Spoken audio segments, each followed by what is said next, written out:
welcome to my very first video podcast of Zone 2 Talk. Today we have someone special with us. Uh, my guest today can literally kick this podcast off because he's a fourth degree black belt in Jisen Kobudo. He's my martial arts trainer, also my sensei, also a great human being, a friend, and a mentor. So I want to give you a warm welcome, Asher. Uh, Thank you very much. and Yes, I was about to say you could just, I mean, the guest is a person that could beat me in seconds, but chooses not to because when we used to do the practice, there were times in which you could, get us down to the floor within seconds. So I wanted to get that before I introduce you, but now it's too late. But, Well, anyways, I ruined it your is joke. what it is. That's fine. That's fine. Mhm. Uh, I think I want to start our discussion with the first memory that I have interacting with you. Do you remember it? I do. Let me just explain it to the audience. Yeah. So my wife, like, it's just a backstory. Like my wife and I, we didn't know swimming in 2022, so we decided that if we get a kid or if we have our child, we want to make sure that the child is safe enough around the water. So we need to learn swimming first. So we started enrolling into the swimming classes in DGE Bune in Copenhagen. And then while we were learning the swimming, we used to do some extra classes, like extra practice in the swimming pool.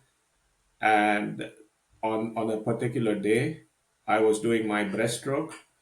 And I remember that putting my head in the water and seeing a person at the end of the or at the bottom of the swimming pool, just being calm and relaxed. And I was a bit worried, like what's going on. And then suddenly I see a person doing like a thumbs up, saying not to worry. This is what my memory is. Maybe it's a bit different. And then I swim off, saying everything is fine.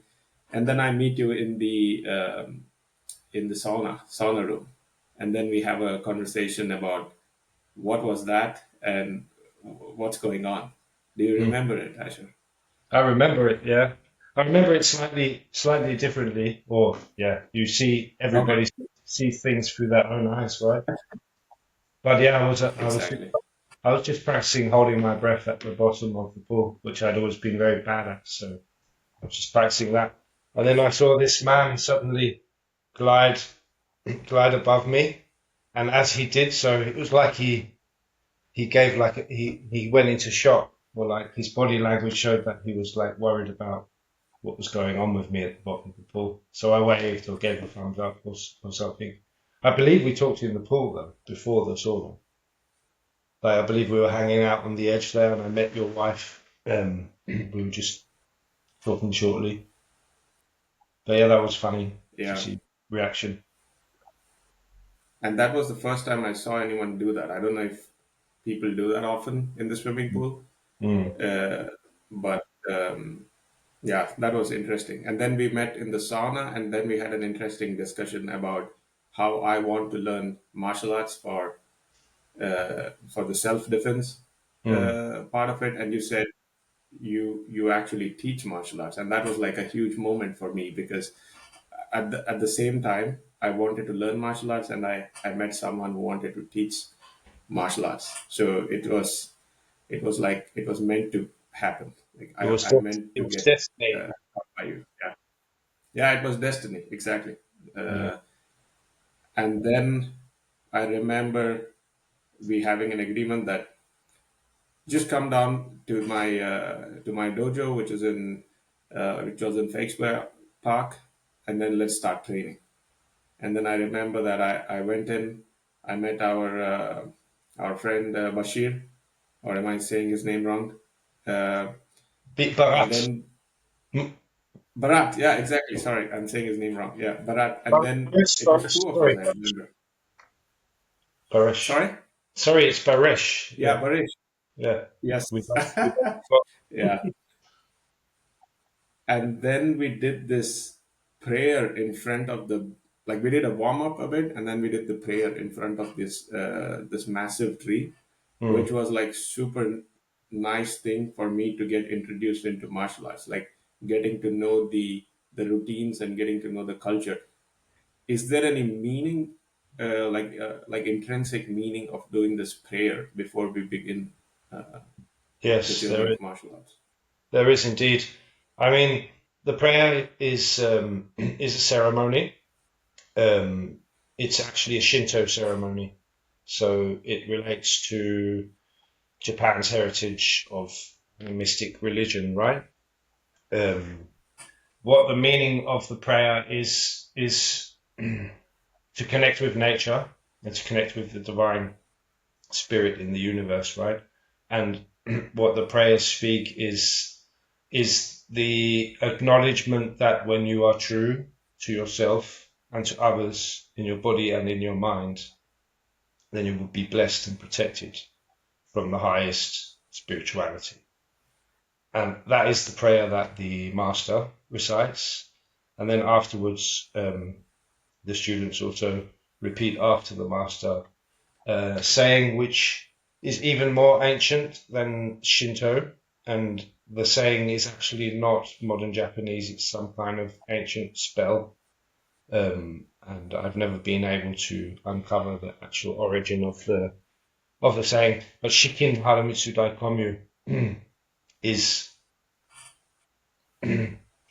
tries to communicate the fact that when you sacrifice yourself for your partner, the person who you train with in martial arts, then you have the opportunity to see your true self. So what it says is that the, there come cracks in the darkness, and through this true light shines through. And this is what happens when you train with somebody, this ancient form of martial arts, in that particular state of mind where you give yourself to nature and to, how would you say, the goodness of all humankind. That is what Hmm. is encapsulated in this ritual that we begin and end all our sessions with.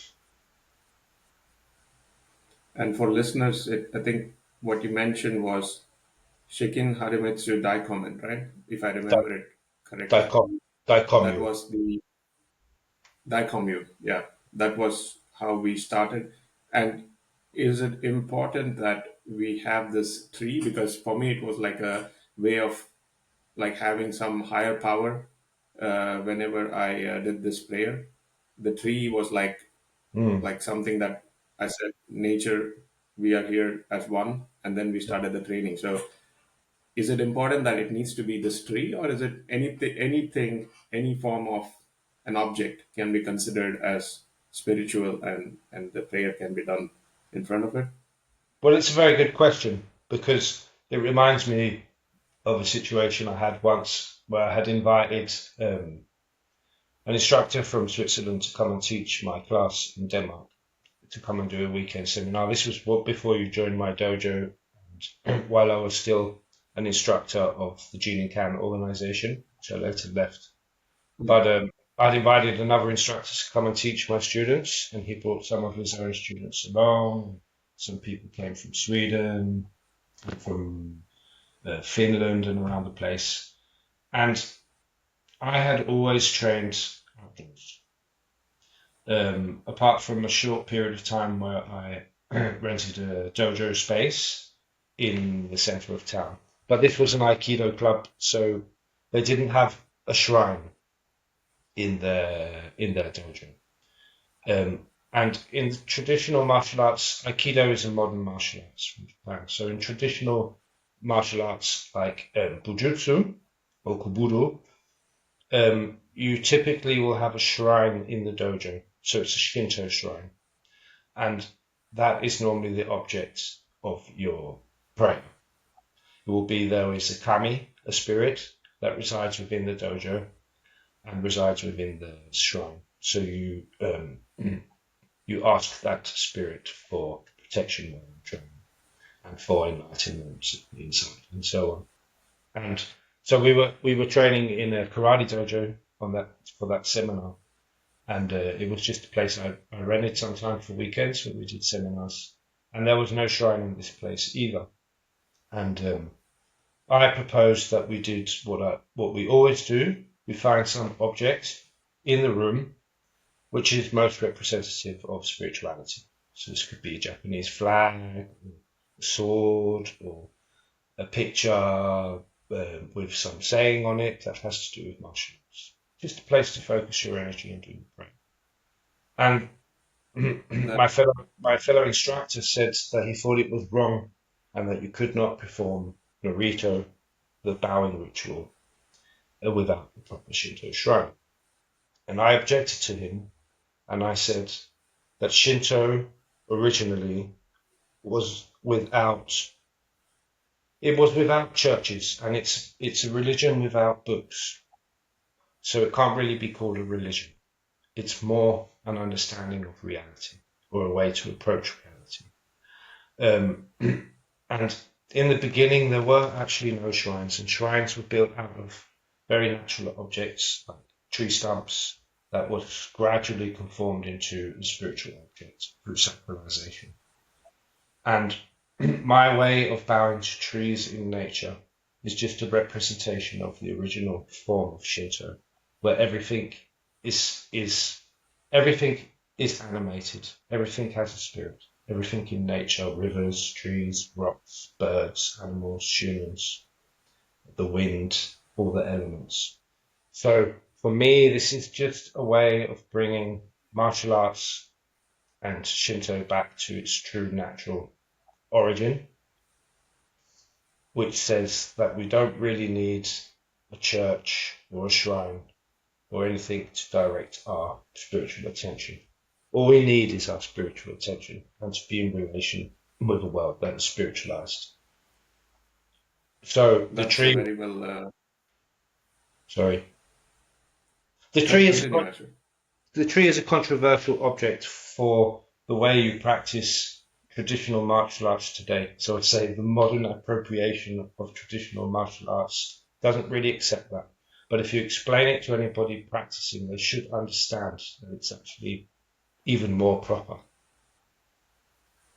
Yeah, at least for me, it felt very spiritual, and I could do like for me that tree became quite sacred. Like I Mm, could sit under, like when we were not practicing martial arts, I could sit under the tree and do the meditation and could actually get connected mm, to or get some sort of a feeling of connection to the nature. So it was quite meaningful for me mm, to pray or to start the ritual in front of the tree. It was quite meaningful, and mm, there's also a lot of spiritual angle to it. mm, And then what I liked, the memory, like when I close my eyes and think what are the two things that I remember like vividly about uh, the training. mm, There was one day it was -8, 9 degrees. I forgot to get the gloves, and we had to do like push-ups, rolling, and all sorts of warm up on the grass. And my hands were like, initially I didn't think I can manage training for 3 or 4 hours. But to my surprise, the body took over or the mind took over, and I was able to like follow along somehow. And at the mm. end, it was just like my body warmed up and I was able to train. So, do you have similar vivid training memories, which you like when you close your eyes, the first thing that flash in front of your eyes when you think about martial arts? The first thing I think about when I think about martial arts, I think it shifts. It shifts a lot for me because my martial arts journey has been a lot longer than yours and has been spread out over multiple locations: Denmark, Japan, England, Sweden, Finland, USA, Holland, Belgium. So, and I've had numerous teachers, and I have also trained multiple styles. So I also train two forms of Tai Chi and I've had teachers within those arts. So my memories are very broad. Um, I have, I mean, We could spend the whole session just talking about numerous memories, ones that are funny, ones that are profound. Um, but yeah, I remember numerous times of cold days. What you're telling speaks to me about is the fact that martial arts is about, how do you say, dissolving or allowing your mental restrictions to fade away. Because all your restrictions are in your mind. Obviously, there are some restrictions that are healthy to keep, like you wouldn't want to jump off a 4-story building, rather walk down the stairs. But taking like illogical stuff into consideration, all your restrictions are within your mind. And learning to do martial arts is learning to conquer, not to conquer yourself, because that seems kind of aggressive, but to come to terms with how you restrict yourself through your own thoughts. And every time somebody progresses in the martial arts or in life, it's because they let go of a restriction or understand how to conquer that restriction.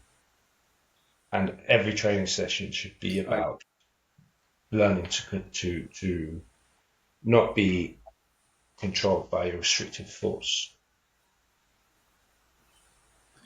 I I can feel that when I was training with you, initially like doing a roll on the ground, like my mind was so scared of doing the roll because I've never done it previously.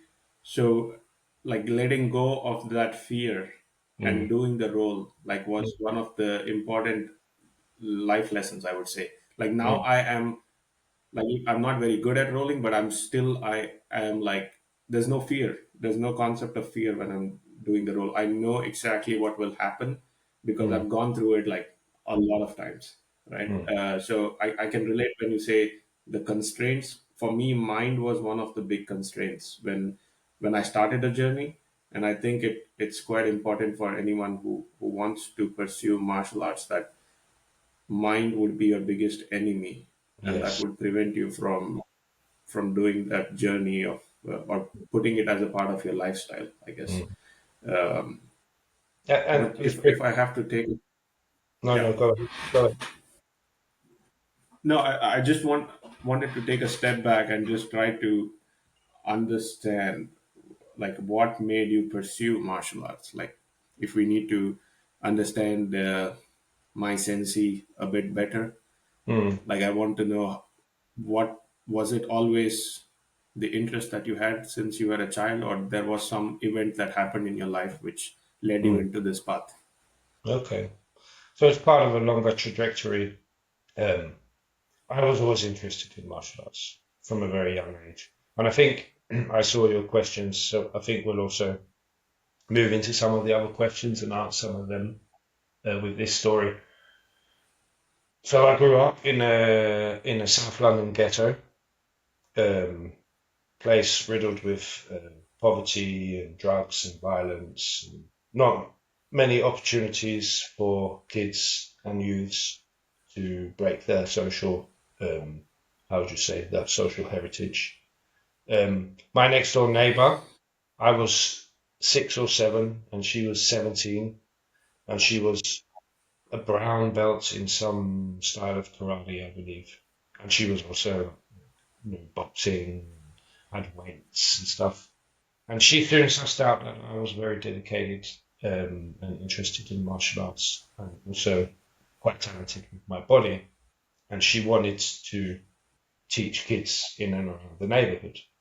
Um, I don't think she was a very, how would you say, savory person to have as an inspirational figure. But being 6, 7 years old, that didn't really enter my mind. I know she later ended up in prison for violence and stuff, but that was a part of my home neighborhood. It was like that.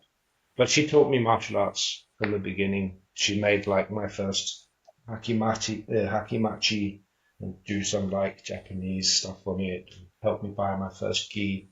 And we would stand out on the streets and I would do the kata.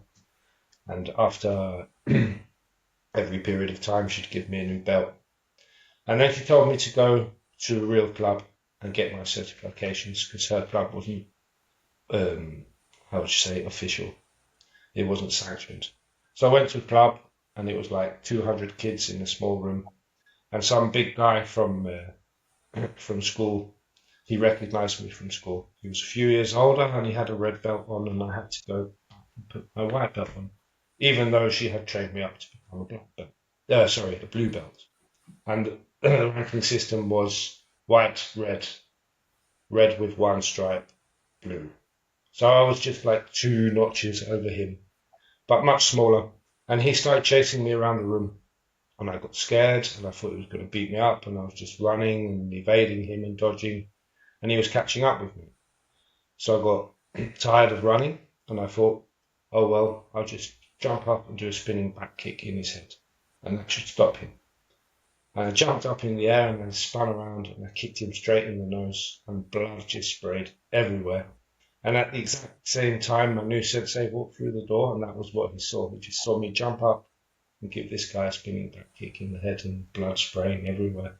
So he screamed and told me to do like 50 or 100 push-ups on the floor, which I did without complaining.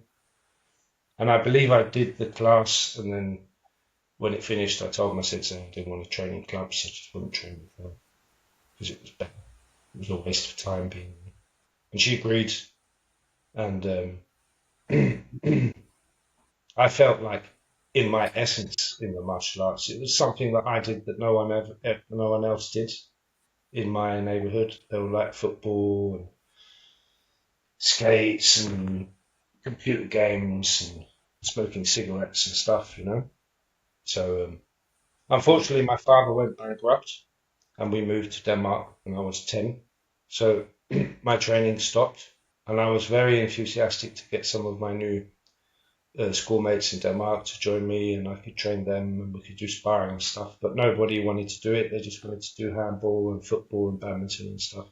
So eventually I just started doing that, and I started playing music, became a drummer, and slowly I forgot about the martial arts. I mean, it was always there in the back of my mind, but I didn't have access to the kind of training that I enjoyed, which was personal, one-on-one training, small groups, not big clubs. The years passed, and I had some ups and downs. I moved to Copenhagen, and I was a musician for many years, like amateur musician. Had loads of different unskilled jobs, low wage, just getting along kind of thing, you know, trying to become a famous musician. In the end, I became a professional sound technician instead, and started earning good money, and had lots of free time because I'd work in the weekends, and I'd have my Monday, Tuesday, Wednesday, sometimes Thursday off. And I became slightly depressed. I wasn't used to having money, like surplus money. I wasn't used to having surplus time. And I felt like I wasn't committing properly to life. Like I knew I had to do something with my time and my money, my newly achieved wealth. And I was kind of depressed for 14 days, and I just started spending my money on other people, buying dinner for people, being like generous with my money. But it also seemed like a waste of money to spend it on that. And after 14 days in that kind of diffused state, sorry, I'm going out of the picture here. I realized that what was missing in my life was that I had left martial arts behind, and I stopped training. And it was like a flash of light, ipatsu, as they say in Japanese, like an epiphany. This is what I have to do. So I shot up to the computer, and I started doing searches for martial arts that I wanted to train. I was 29 at this point. And I kind of narrowed it down to 2 options, and the one was to go to China and practice Chinese martial arts, and the other was this strange Japanese thing that I couldn't quite decipher what it really was. And I found somebody in a local town called Roskilde who had 2 other students, and he was training. And I decided to go there and try it, and if it wasn't good enough, I'd go to China. And when I got there, that was Jininkan, and that was where it all started for me. And what it was, I mean, it was hard for me to know at the time what was my driving force, what was my motivation, because it was a muddle of feelings, right? It's a muddle of possible futures and reflections on the past and so on that drove me to take that choice. But it it was an attempt to understand the truth about our consciousness, I suppose, that I chose to do that, and a desire to develop myself into the strongest possible form of myself, like mentally and physically, to become resilient, to be steadfast, and to understand what consciousness was about. Because, and here we're going back to the thing about the mental restriction, because all I could see about my consciousness was the great potential for creative thought, for constructive thought, for doing things that break the imaginary. And what holds that back is your own restrictions. So I was a musician, and there was sometimes lots of anxiety kind of connected to that vocation. And what that spoke to me of is a narcissistic world where we're constantly looking for recognition. And the world of music is a place of narcissism where people worship each other. And it is a kind of escapism from the dullness of life, right? And I got caught up in all that, the other side of music, the dark side of music, the narcissistic side of music. But music for me was about expression, about developing myself and learning about freedom of expression and creativity and courage and letting go and allowing yourself to be who you are. And I got to a certain point in music with that development. And because it was so attached to this narcissistic world of fame and riches and sex, drugs and rock and roll and the whole thing, it was it was no longer a place of development for me. It was a place I needed to leave. And martial arts became the next step for me in developing, learning how to develop my consciousness as so to not be restricted by my fears, by low self-confidence, and all the things that a modern world teaches you. So it was Yes. because Just to, modern life, sorry. just to interrupt you, when you said that martial arts taught you this or helped you out to come out of this narcissistic behavior and go into the journey of being involved in self and improve oneself, was that with the help of the prayer, with the help of meditation, or was it purely the martial arts training structure, the discipline it it is, or the discipline that comes with it, that helped you come out of this narcissistic thought process? I mean, firstly, I don't know if we'll ever be able to depart from a narcissistic thought process because we're very much enthralled in this world. There's so much we have to take into consideration every day to preserve ourselves. But we can minimize it so we're not dictated by it. So it doesn't prevent us from doing what is necessary in life. And I'd say it's a compound, right? It's complex. The training and the philosophy and some inspiration to like, because you can hear the same philosophy 100 times in your life and it might not be until the 99th time that you really understand it. And then a few years later, you'll understand it deeper or in another way because it's always changing according to the circumstances of your life and your ability to comprehend things. So I would say there's far too many people in traditional martial arts who think they can get away with reading philosophy, and it's not enough.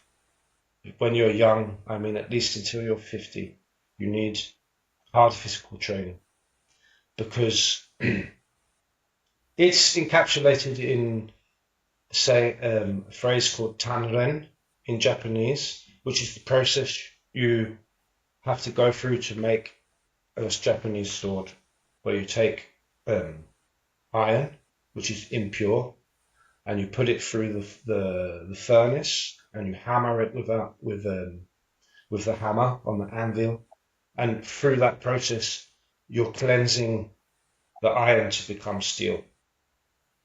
And that's also what you do in martial arts training. The repetitive hammering your body through these routines and processes cleanses your body of impurities, right? It cleanses your mind of impurities. It cleanses your spirit of impurities. So when you want to meditate and when you want to go to that world which is less tangible and harder to grasp, then your body is stronger, your mind is stronger, so you're able to go deeper into the meditation and be there, like with confidence rather than being there in a flicker.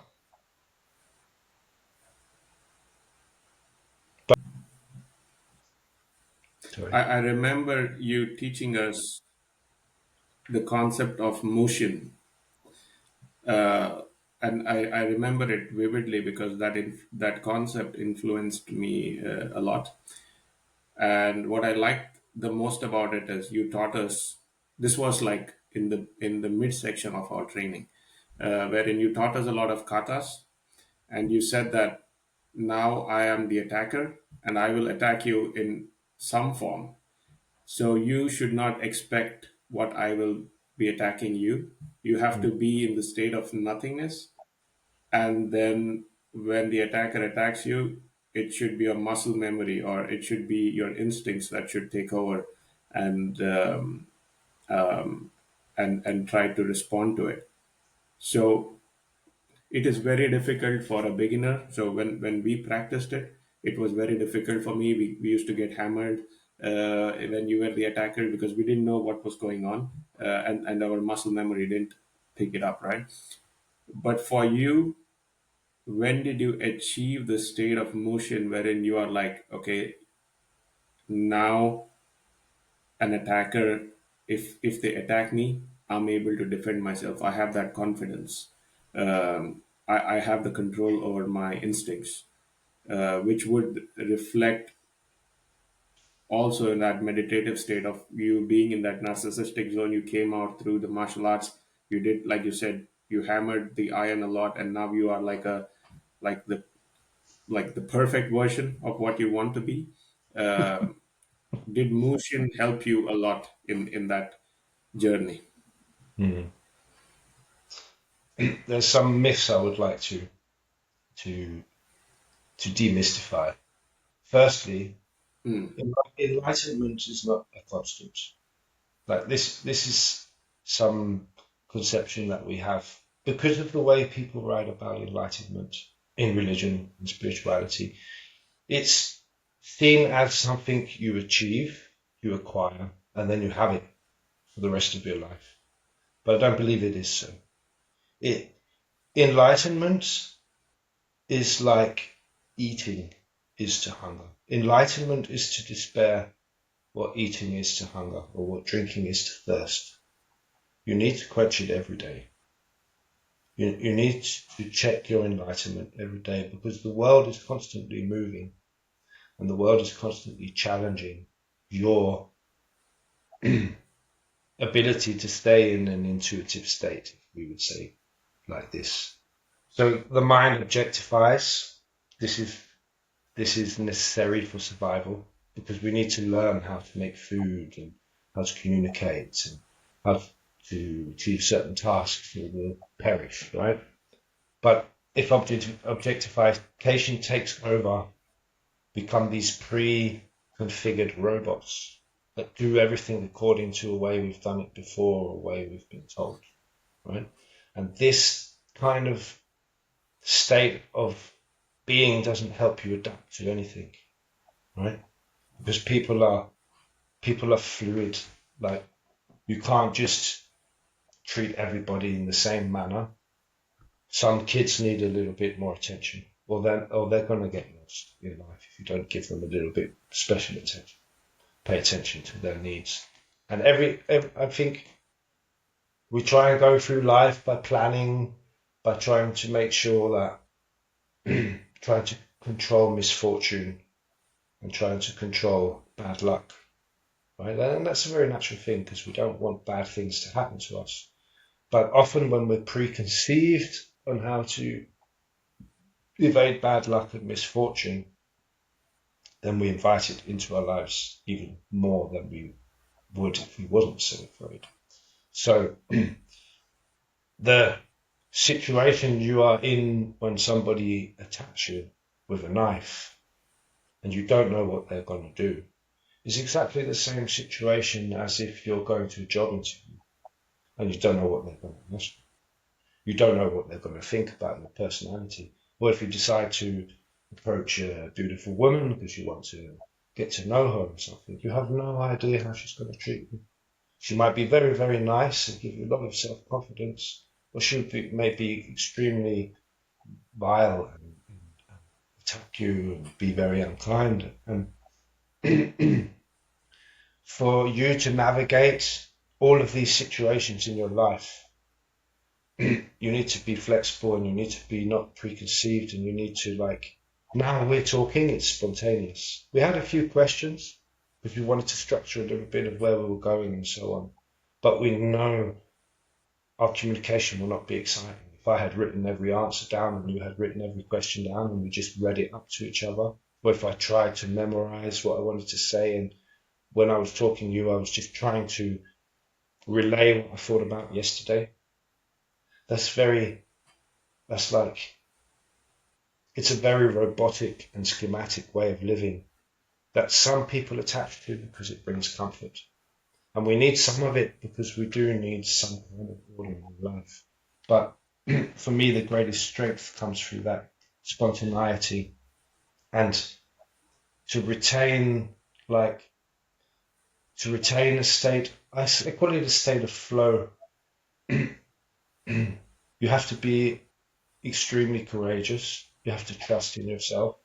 You have to not be worried about how results may turn out and trust in your ability to surmount any obstacle, surmount any result. Um, I don't know if I answered your question properly, um, which was more like, It's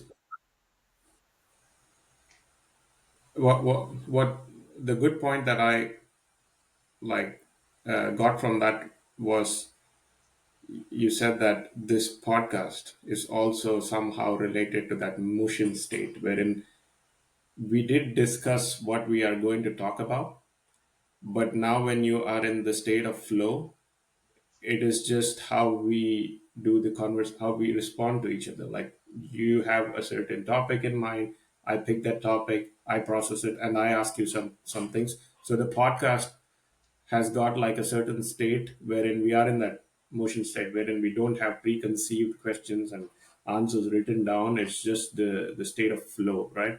mm, I found that to be quite meaningful, mm, and I think great podcasts like the one that I follow, like Joe Rogan podcast, or there are a few. They might have certain key points wherein they would say, I want to touch this topic, I want to touch this topic, and then it is all in the motion state wherein the host and the guest, they are both trying to like to be in the state of flow wherein you don't need to stress yourself like what is the next question I'm going to ask. It just happens mm, organically, mm, and that point is something that that touched me when you responded. mm, But going back, I have learned a lot of things. Like motion is one of the things that I learned from martial arts, right? Like you explained us, you also taught us katas. You also taught us like what your mindset needs to be when you are in that battlefield. But has there been uh, a student of yours or anyone that you have met in this martial arts journey wherein you were surprised that this is the quality that I need to have in me? Like this person has influenced me so much that this quality I need to learn and have it in myself, or I need to adjust myself to be more to inclined to those qualities. Have you had such interactions or met any people like those? Mm, I was never really, I was never really the type of person to idolize. Like also when I played music, I never had any idol. Like every drummer would have his favorite drummer. I didn't have that.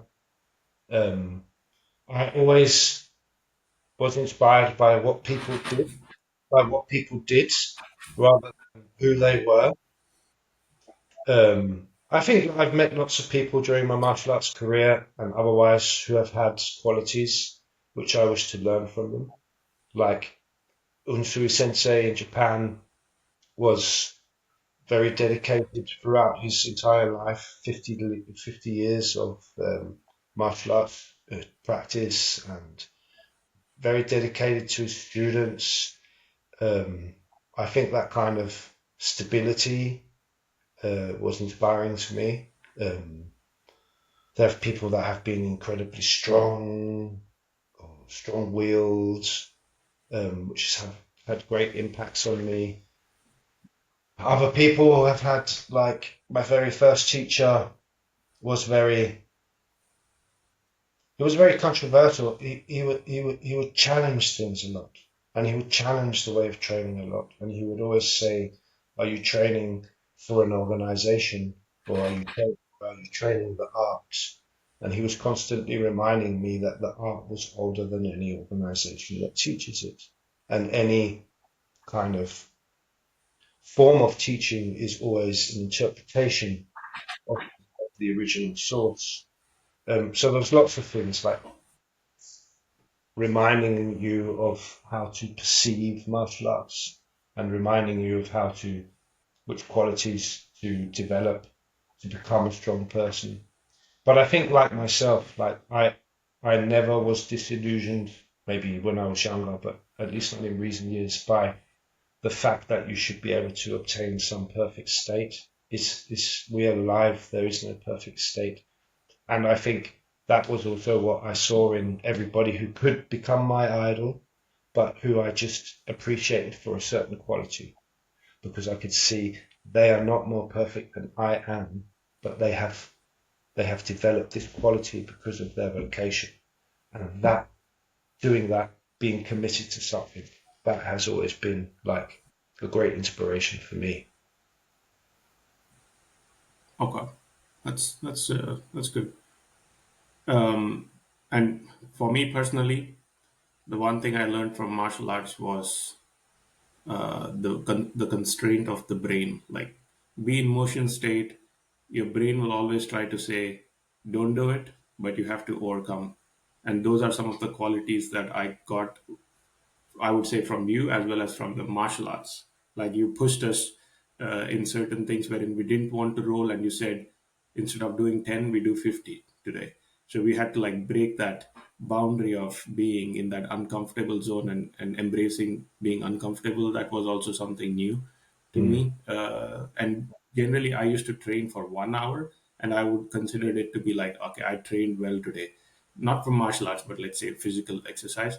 And mm, martial arts, we did training for 4 hours, 5 hours at a stretch, so that boundary of what I can do also expanded in me personally. Like, I thought I could only train for 1 hour, but now I could train for 4 hours or 5 hours and not mm, be tired. Or I mm, was tired, but it was like mentally, I was mentally drained. But I could even do more, I guess, had mm, you pushed us. That was one thing. But I always had this question while I was training: is why do people, like, why do this form of training of Bujutsu not very well popularized like other forms of martial arts like jujitsu mm. or taekwondo or other arts? Why is Bujutsu, which is quite good in terms of self-defense training, why is it not so popularized? Mm. Well, firstly, it's because it is it is a gigantic martial arts, right? It has so many different disciplines and so many different techniques. There are like over 1,000 techniques, and people like something.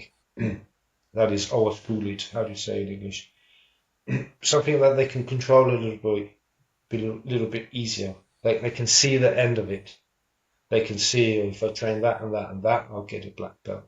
So it takes a very long time to become good at it because it's has a lot of focus on preparing correct structure of the body and things that more modern martial arts they go a bit faster past. I mean, I wouldn't say that about all of the teachers, but in general, the styles do tend to.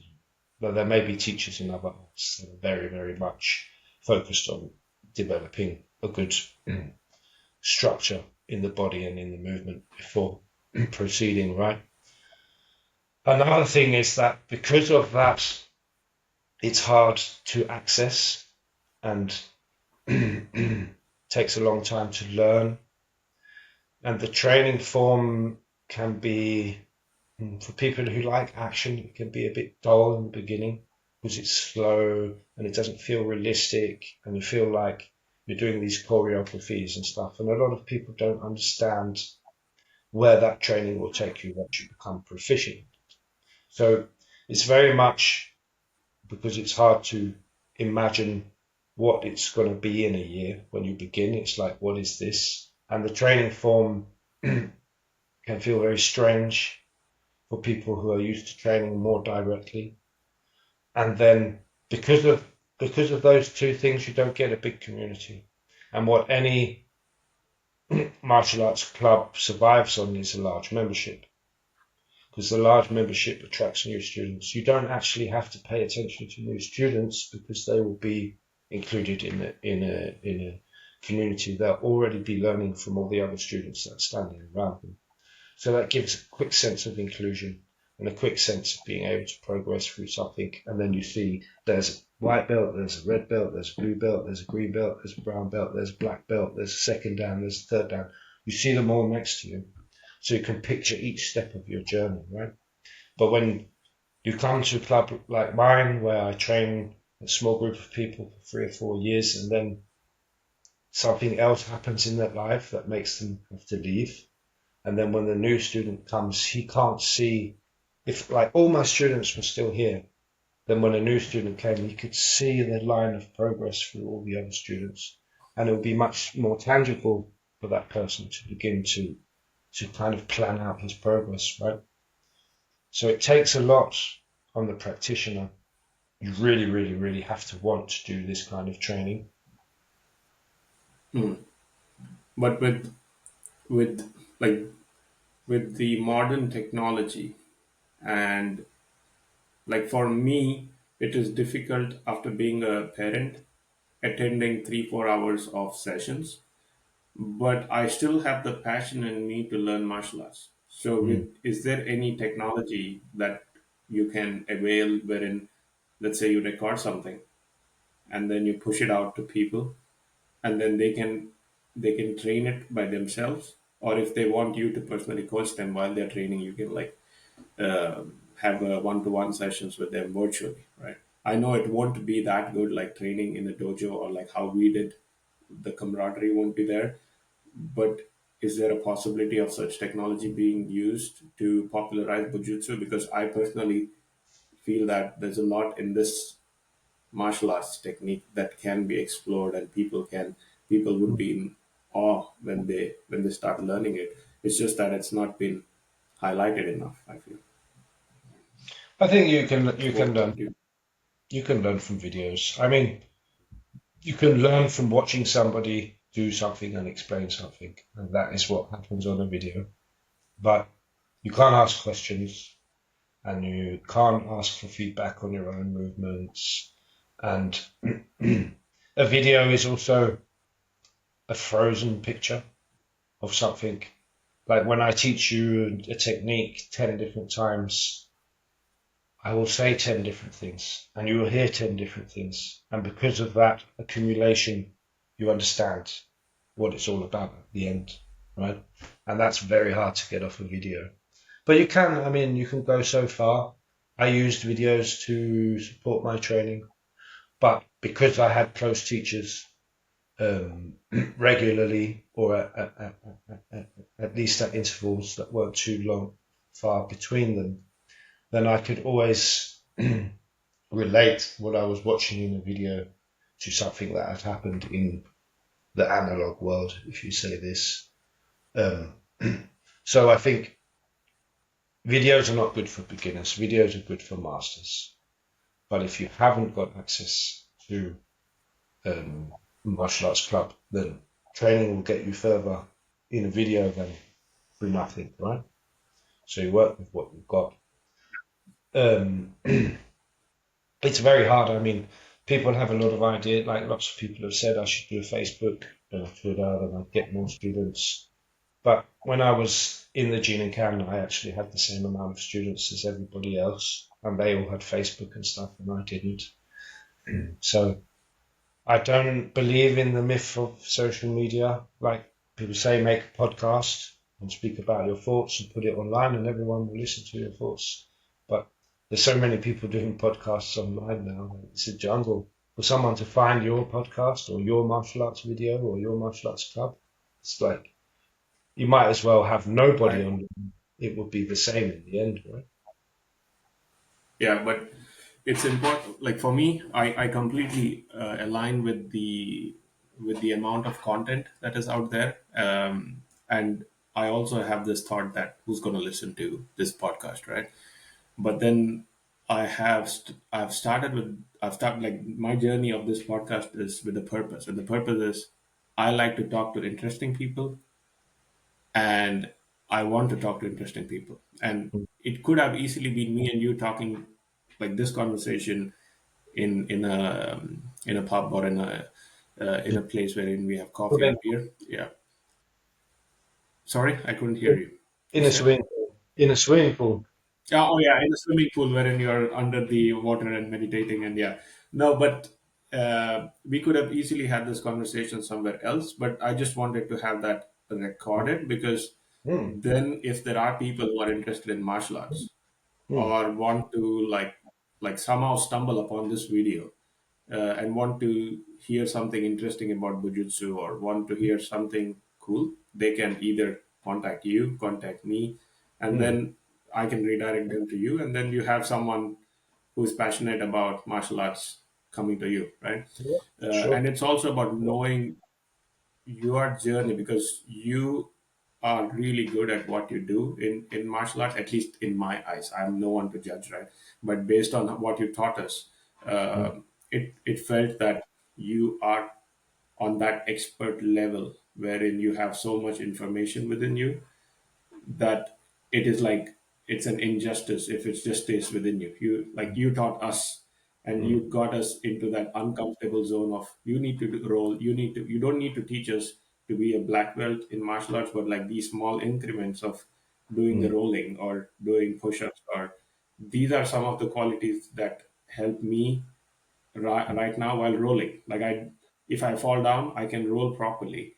mm. Then if I had not done that martial arts, I would have just broken my shoulder. So those are some small increments that you can give to your students, and they Mm. might not be like an expert in martial arts, but they can. It could be a survival skill and For me, also build up their confidence. mm. For me, martial Yeah. arts should be a critique of the modern human condition, right? Because when you said it feels like blasphemy, I can't remember the word you used, it feels like blasphemy that all this knowledge is inside me and nobody is receiving it. This is the tragedy of modern life.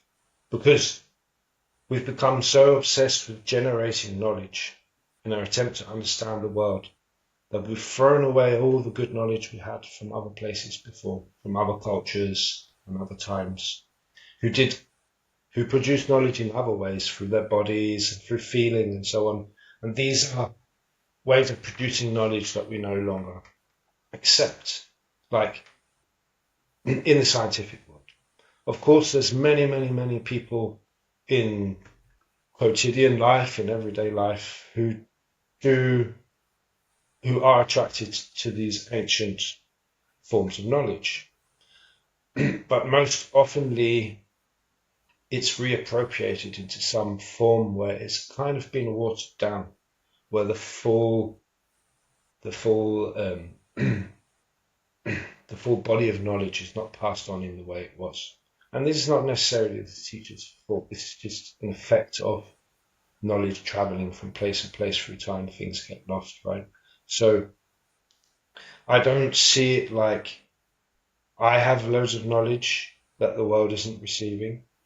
I see it like human society has so much knowledge that we are allowing to disintegrate because we've seen another path to our salvation, which is through technology and development and progress and so on. And for me, martial arts is taking a step back and saying, is that the true path? And I think once I was very much like very engaged or occupied by the desire to tell everybody about my knowledge, for everybody to come and join my dojo, and to make a large community where we could train every day and do meditation, and have philosophical talks and so on, and that would be very, very beautiful. But in the end, it also became like I kind of began to see it as an ideology that I was trying to spread because of my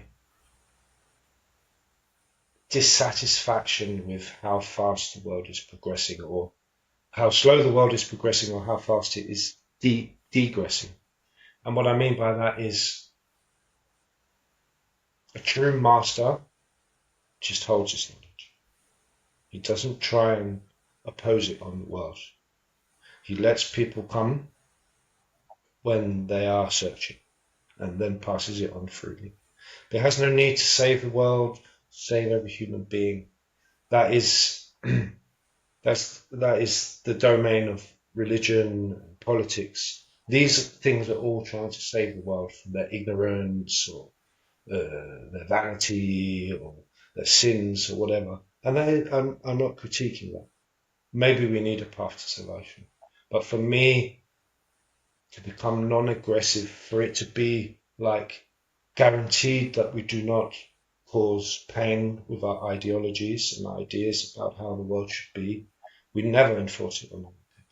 That became a part of my martial arts realization, is that my philosophy is not something to be imposed on the world, because I have understood to a greater extent how we should live, because I don't know that. I'm just living in the truth that I'm living in because of my experiences. I may be wrong. It may be bad to train martial arts. I mean, I don't think so, but I don't believe in imposing ideologies, and martial arts can become an ideology if you don't watch out. All right, yeah, that is it. It can be partly true, but what if I what if I put this podcast out and there are listeners through some means stumble upon the content and are interested to learn Bujutsu or want to learn some form of martial arts?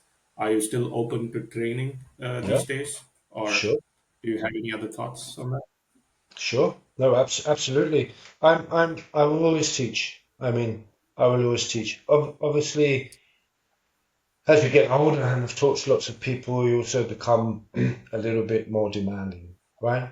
Whereas in the beginning, it was all about me, right? I wanted a large club. I wanted students to come and certify me by training with me, right? So very quickly it goes into the narcissistic domain if you don't watch out. Now No, I'm but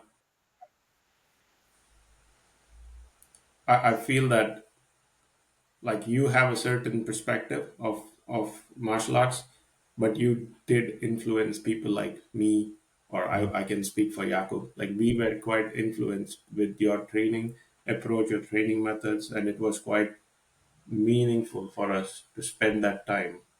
Like mm, we had to spend that weekend with you. It was quite meaningful.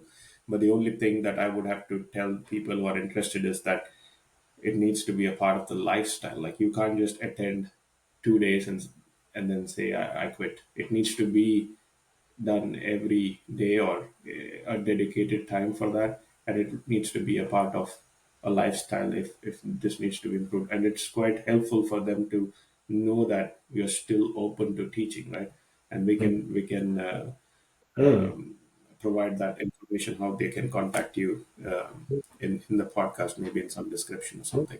But it's quite helpful for them if they stumble across this podcast and then they figure out, okay, there is a medium in which I can learn martial arts, mm, and this is how I can. So that was also one of my objectives, like I was definitely influenced with the ideology or with the ideas of martial arts, like motion and breaking the barriers, which is like not very, you can't put a value to it. It's just how you perceive the training and how you think about those things in your mind. Um, so, like you might have not thought about these aspects, how it has influenced me or other students, but it did impact uh, the way I think and the way I mm, approach life. So I have mm, to thank you for that, and it needs to be like I'm quite grateful for your teachings, right? But yeah, I think with I have insane amount of information with me that I want to discuss with you, but I only have like an hour allocated today. But I feel that we should do this quite often, right? mm, Like this was a good conversation, and we didn't touch upon a lot of topics. Like what about Danish fighting community, and do you know like UFCs and things like those? There's a whole section that we can talk about, and I think we should do this again. mm, I don't know if you agree to it, right? for sure, If you enjoyed it, for sure. but I was what actually I just would like to say is, I was actually just sorry. warming up. I thought we were doing 2 hours, so I was just warming up. Oh, sorry. I No, I worries. wanted to do 2 hours, but I think we have to. We also have to understand the listeners. mm, I'm okay to do 2 hours, but I just want to like get a feel of, is there even listeners that would have the ability to listen to 1 hour mm, and get a feel of how good our content is, and mm, show some response to this content, because I feel that we have a lot of topic which would need maybe 2 or 3 podcasts to cover. Like mm, just pick on one topic, for example, Bujutsu, and break down like a bit more about it. Like we have just touched upon the surfaces, right? mm, And we've gone a lot on philosophical topics, and but we didn't go into the crux of martial arts and what mm, it means to learn a kata and how long does it take, and there's a lot of things that I have in my mind. mm. But I think this is the right time we can say like episode one, and it's also like a very proud moment for me because this is my first video podcast and also my first guest. So I've never had any guest, and it is like an honor for me to invite you as your student, right? As Shenzi coming in and like giving like a blessing to the episode one of the guest feature. I like it. And that's what the first thought I had in my mind when I was like, who should I interview first? And then you were the first person who popped in my head. Um, I was so very, I was very happy you did, and it's. I always enjoy communicating about martial arts in life. I think it's important, and I just want to quick comment that I wasn't trying to criticize the fact that people do podcasts. I see it as a form of communication. This is a spiritual meeting between me and you, and even when we express ourselves, we're also learning something through our own expressions. So it's not just you getting something from me. I get something from myself as well as getting something from you. And if it can touch anybody out there who has like had thoughts or got stuck in a dead end with some thoughts and didn't know how to move on, and our talk has helped them kind of realize something, or they want to train martial arts, or they don't know which type to train, they're very much welcome to contact me or you. And I still, even though I said my dream about having a big dojo was more in the beginning, it's still my dream. it would like I would depart from everything if 20 students came and told me they wanted to train full time and they wanted me as their teacher. I'd just do that for them. But it is my great passion. Yes. But I want it to be based in life and not in how do you say in and not in the rat race. Mhm. I think I agree. Like if there is anyone out there listening to this podcast, I would say that Bujutsu is quite a good art form to begin with, and you are like the best teacher that can they can get in terms of both understanding martial arts as well as how that influences in their personal life, like getting those values from it. I think you are quite good at it, like from a teaching perspective. Oh, And you'd have I to. feel that we will definitely have more podcasts or more episodes on this podcast, or maybe you get invited to other podcasts. You never know, right? How the chain starts connecting. But I really enjoyed our motion state for this hour-long discussion, and I want to continue this for many more episodes. Thanks a lot, Asher.